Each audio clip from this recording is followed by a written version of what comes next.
সারাদিন কাজ করে করে নিজের আর যত্নই নেওয়া হচ্ছে না। এই রোদে বৃষ্টিতে কি অবস্থাই না হয়েছে স্কিনের। চলো এবার একটু স্কিন কেয়ার করা যাক। বাড়িতে তো আমরা স্কিন কেয়ার করেই থাকি, কিন্তু পুজোর চলে এসছে সামনে, তাই এবার কিন্তু বাড়িতে নয়, আজকে আমি চলে এসেছি জাভেদ হাবিবের হেয়ার অ্যান্ড বিউটিতে। আর এটা আমাদের হলদিয়াতেই। যারা যারা অ্যাড্রেসটা জানো না আমাকে কমেন্ট করো, আমি অবশ্যই জানিয়ে দেবো। প্রথমবার কিন্তু আমি এখানে এলাম। দেখো আমাদের এখানে যে কটা পার্লার রয়েছে মোটামুটি আমার একটা এক্সপিরিয়েন্স আছে কোথায় কীরকম হয়, কিন্তু এখানে আমি প্রথমবার এলাম এটাই দেখতে এখানে এদের কাজটা কীরকম।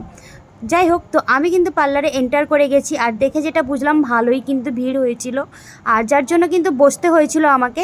তবে আমাকে খুব একটা বেশি সময় ধরে বসতে হয়নি, তখনই আমাকে ডেকে নিয়ে নিচ্ছে। তো আমি চলে গেছিলাম ফেসিয়াল করাতে। ফেসিয়াল করার পরে কিন্তু আমি চলে এসেছি পেডিকিওর করতে। আর ফেসিয়াল করার সময় দেখো আমি কিন্তু একাই গিয়েছিলাম, তাই আমি কিন্তু ভিডিওটা করতে পারিনি। এখন কিন্তু আমার পেডিকিওর হবে, তাই জন্য আমি বসে পড়েছি। আর যেটা আমি বলবো একেবারেই তোমাদেরকে, আর জাভেদ হাবিবে কিন্তু তোমরা অবশ্যই যেও। ওখানে একটু দামটা বেশি নিলেও তোমরা কিন্তু 30% ছাড়ও পেয়ে যাবে। সেটা অবশ্য তোমরা কী কী করাতে চাইছো তার ওপর, কিন্তু ওনাদের কাজ কিন্তু খুবই ভালো, প্লাস ওদের ব্যবহারও কিন্তু খুবই ভালো। আমি কিন্তু ওখানে গিয়ে আমি ভীষণভাবে স্যাটিসফাইড হয়েছি। আর দেখো এখানে কিন্তু আমার পেডিকিওর হয়ে যাচ্ছে। বাড়িতে আমরা যতই হোম রেমেডি ইউজ করি না কেন, সবসময় কিন্তু আমরা সময় পাই না। আর জানো তো, নিজে করার থেকে কেউ করিয়ে দিলে কিন্তু সেটার রেজাল্টটা বেশি পাওয়া যায়।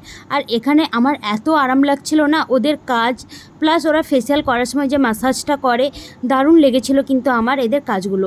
যাই হোক, এখানে কিন্তু আমার এখন পেডিকিওর হচ্ছে।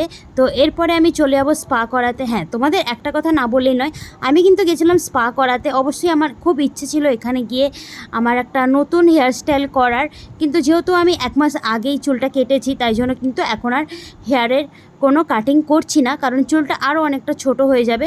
তারপরে দেখো ভালো করে কিন্তু পাটাকে ওয়াশ করে দিল, নেল পলিশও রিমুভ করে দিল। তারপরে কিন্তু ওদের যা স্টেপ ছিল সেটা করলো এবং শেষে নেল পলিশ পরিয়েও দিল। আর এখন আমি চলে এসেছি হেয়ার স্পা করাতে। ওখানেই আমাকে একটা চেয়ারে বসিয়ে দেওয়া হলো। প্রথমে কিন্তু শ্যাম্পু করে, তারপরে ওদের যা ক্রিম থাকে সেটা দিয়ে ম্যাসাজ করে, তার সঙ্গে কিন্তু আমি হেয়ার ফলের যে ট্রিটমেন্ট রয়েছে ওটাও করেছিলাম। তো চলো, তোমরা যারা যারা হলদিয়ায় থাকো তারা কিন্তু অবশ্যই জাভেদ হাবিবে যেও। চলো বাই, দেখা হবে আরও একটি ভিডিওতে।